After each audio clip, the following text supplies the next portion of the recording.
I think of that day as if it happened only yesterday.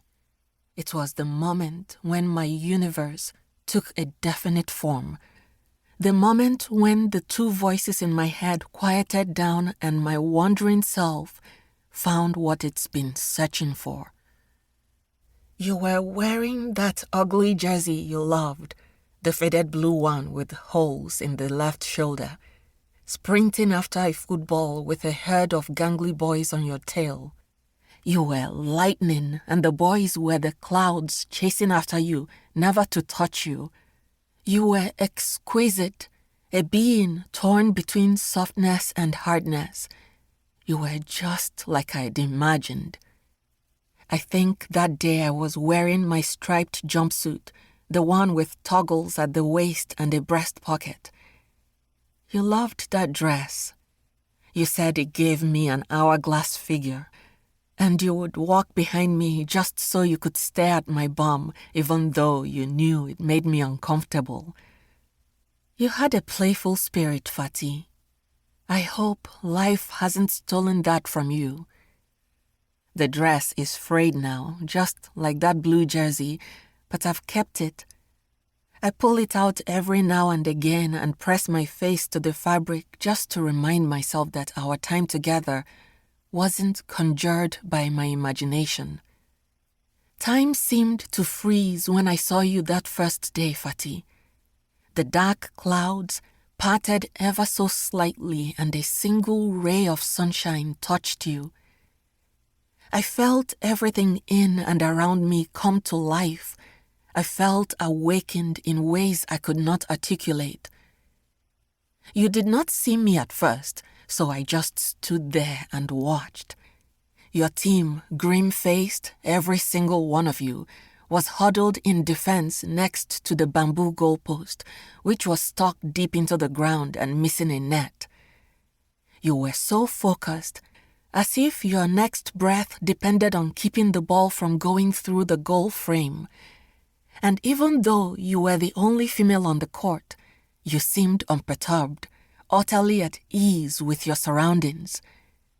I admired that about you, the way you asserted yourself like the entire world was yours for the taking, regardless of what other people thought. Standing there, mesmerized by you, I did not see the ball flying off court and in my direction. Fate must have played a hand in the events that followed. The ball landed at my feet, bringing you to me. Suddenly, you were within arm's reach, handsome and beautiful all at once, lean muscles on a mesomorph body, with flawless dark skin like palm kernel shells, just one shade darker than mine, glistening with sweat. Your eyebrows each had a slit in them. The most enthralling thing about your body was your chest, flat as a boy's.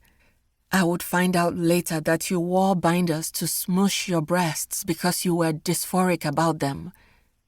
Up close, I saw how unique your eyes were, a shade of brown like upturned soil with a ring of starry gold around the pupils.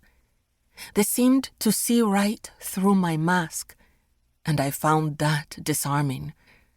You smiled, raking your gaze from my head to my toes, lingering on my mouth and chest for too long.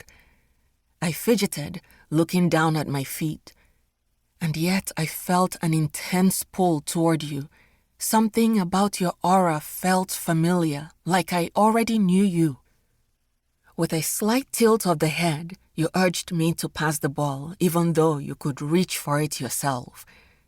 I probably looked stupid, gawking.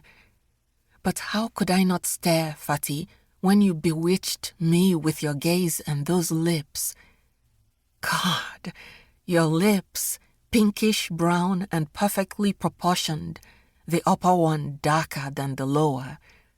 They curved upward in an asymmetrical line when you smiled, and then the dimples on both cheeks would deepen. I learned in time that your lips were as sinful in action as they were to look at. I tried to get my foot to move, to pass the ball, but they wouldn't budge. to keep listening to this audiobook. I've left you a link in the description so you can do it, at no cost thanks to Audible's 30-day free trial.